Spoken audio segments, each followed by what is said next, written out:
Hello. Mangis ta about one save, always save. Kay daghan ang nagdebate ini sukad pa sa una. First, second century pa na anana. Kay luwas naman ta, luwas na yun ta forever. According to the Bible, salvation is eternal. Eternal salvation through Christ. Eternal sa iyong plano.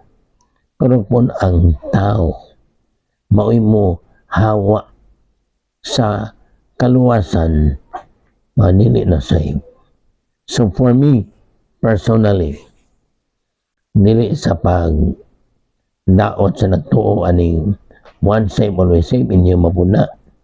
For me, one save, always save is not biblical. Okay? Kay katong prodigal son, kung wato ni balik, di magito ka balik sa aman. Kailangan doon ka mabalik na dakan karong Christian nga nagpakasala o man ma-born again.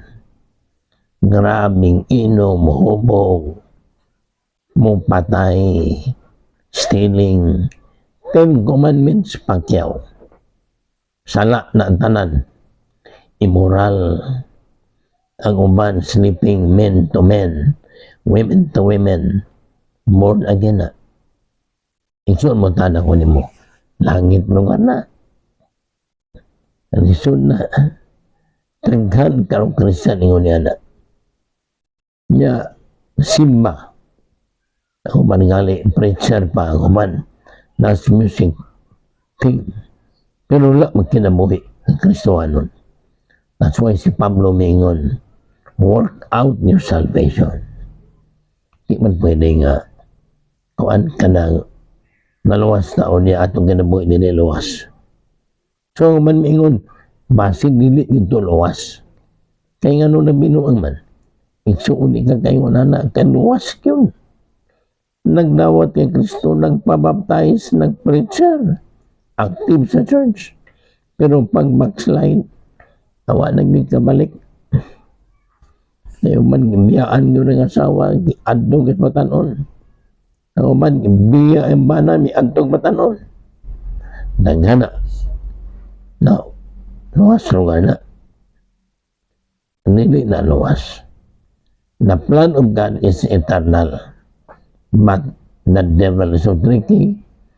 And mga tao, if you will not obey God with all your heart, then you will be punished. Klaro ang Old Testament. Gikuha na yun ang Israel. Nahimo ng iyang asawa. Magminuang mangyapon. Complain, sin after sin. Iyon ang Ginoo, you will not enter the land. Mao man ang ato langit, man ang ato, di man land. Di magkasunod sa langit. Di gali kasunod sa langit ang nanay kalayo, Holy Spirit, kulangan lang uwin. How much more for the Christian, baptized, born again, saved, pero bibiya sa amahan. Bibiya. Ang uban gali, wala na mihawa ang ka Jesus. Nagtambong yun lang yung religion. Kanya, luwas na. Hindi. Basta kailangan ang mga linuwas, magkinabuhing luwas, magtandam sa pagbalik ni Jesus. Rapture and second coming. So for me, can debate kini sa Bible school. One save, always save. For me, I don't agree. Kaya kung mauna, hindi na lang mag-istrikto si Pablo. Anang iyang sulat sa Galatia, Ephesians, Colossians, grabe ka istrikto. Kung luwas naman ang tanan niya, ano iya pa manapasaman. Di ba? Kaya kung bumalik, nangyod ka balik sa malay sa amahan. One save, always save. For me, it's not biblical.